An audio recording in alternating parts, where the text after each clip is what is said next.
Today we are diving into a really powerful book by Anees Jung called Lost Spring. It gives us a window into the lives of children trapped by, this grinding poverty and these traditions that just steal their childhood right out from under them. And that title, Lost Spring, it's a gut punch, isn't it? Spring is supposed to be this time of life and promise and growth, but for the kids in these stories, that spring is gone before it even has a chance to bloom, just completely swallowed up by the daily fight to survive. So let's get into our first story. This one's about a young boy named Saheb, and it's really a story of acceptance. His whole world revolves around the garbage dumps of Delhi. We meet Saheb while he's literally digging through trash, searching for what he calls gold. See, his family left their home, beautiful green fields in Dhaka, Bangladesh, after storms just wiped everything out. So now they're squatters and their survival depends on what they can find in the big city's garbage. That's the gold he's talking about. His eyes just light up when he says this. For Saheb and his friends, it's not about finding some lost treasure chest. No, it's about the hope that a single coin can bring. That little glimmer is what keeps them going day in and day out, digging through those massive heaps of trash. And what's so interesting is that the garbage heap means two completely different things. For the adults, it's just survival. Simple as that. It's their job, it's how they get food, how they keep a roof over their heads. But for the kids, for them, it's different. It's like this magical place, wrapped in wonder, where you might just find a surprise. And then we get this piece of just staggering irony. We find out Saheb's full name is Saheb A.L.M. He has no idea what it means, but it translates to Lord of the Universe. And you just can't get any further from his actual life. And that line just lays the contrast bare, doesn't it?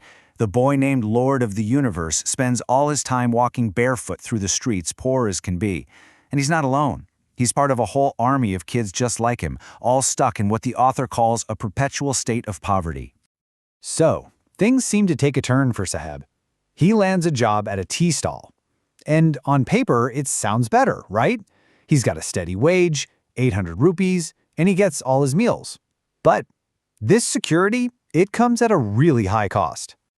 See, when he was a rag picker, that bag he carried was his. It was light. He could go where he wanted. He was his own boss.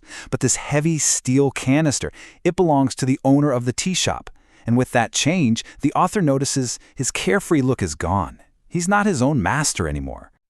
Okay, so now let's shift to our second story. And if Saheb's story was about acceptance, this one is all about defiance. We're going to meet a boy named Mukesh who dares to want something different. Mukesh is from a town called Firozabad, and when he meets the author, he looks her right in the eye and says he's going to be a motor mechanic. Now, in a world where your future is basically decided the day you're born, a statement like that, it's a huge deal. It's him saying, I will be my own master. Because here's the thing about Firozabad. It's the heart of India's glass bangle industry. And for generations, families there, including something like 20,000 children, have been working illegally in these dark, hot furnaces welding glass. A lot of them go blind before they even grow up. This is the world Mukesh was supposed to just accept. To really get it, you have to hear his grandmother. She's seen her own husband lose his eyesight from polishing bangles. And for her, their path is set in stone. They were born into the bangle maker caste, and that's it. It's a God-given lineage, she says. It's their destiny, their karam. It can't be broken. And that feeling, it's everywhere in the town. It just hangs in the air. You go from house to house and you hear the same story. There's no money for anything but making bangles, not even enough to eat properly. The work is so crushing, so mind-numbing, that it's literally killed off the ability to even dream of doing something else. So you have to ask, why can't they just leave? Why can't they break free? Well, the answer is this awful, vicious circle. They're basically trapped by two different but connected worlds.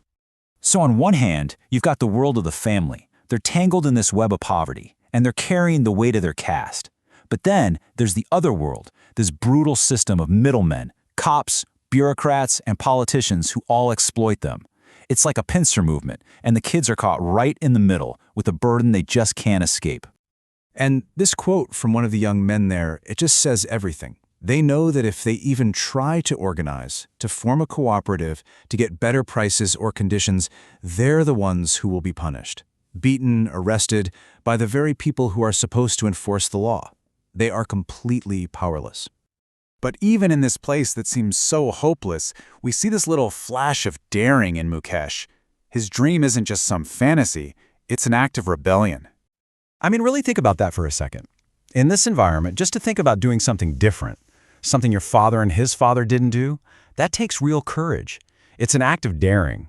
And daring is just not something that's part of their world. So when the author points out a practical problem, hey, the garage is a long way from your house, Mukesh's answer is so simple, but so powerful. He just insists, I will walk.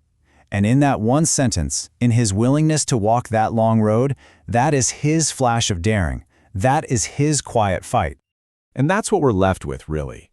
What does it actually mean to dream when you're born into a world that is designed from top to bottom to break your spirit? Mukesh's dream of fixing cars might seem small to us, but in his world, that dream is everything. It's the most powerful form of resistance there is. It's a tiny little flicker of light in all that darkness.